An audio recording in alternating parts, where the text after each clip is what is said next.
God, all the way through, steadily demonstrated his works of power. You see, when an Israelite is speaking these things, psalmist is declaring these things, he's thinking of Mara.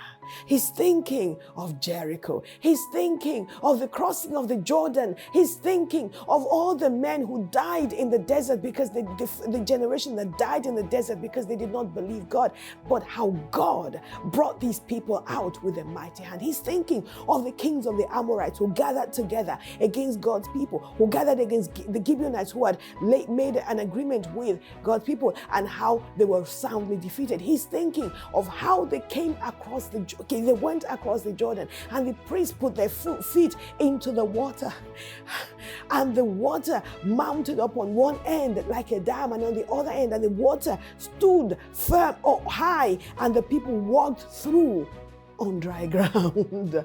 And their feet were not even wet. And they got to the other side, and how the people, the 12 men chosen from each of the tribes, now picked stones and set a memoriam in the middle of the Jordan where the priest had stood to let the people go past. He's thinking of how on the other side they constructed a memoriam to remember the day that the Lord brought his people, not only out of Egypt 40 years previously, but this time to the other side of the Jordan, crossing the Jordan at high tide. He's thinking of how God elevated Joshua in the eyes of the people, and they began to honor him as they had honored Moses. You see, when he talks about the greatness of his works, we need to think about these works. Because we don't think about these works, we can read these passages and the next minute begin to complain about the fact that the house payment is due, about the fact that the husband comes home late every evening, and how come God hasn't killed him.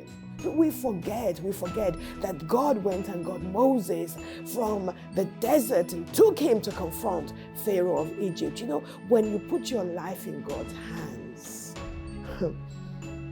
he will do things with it that will astound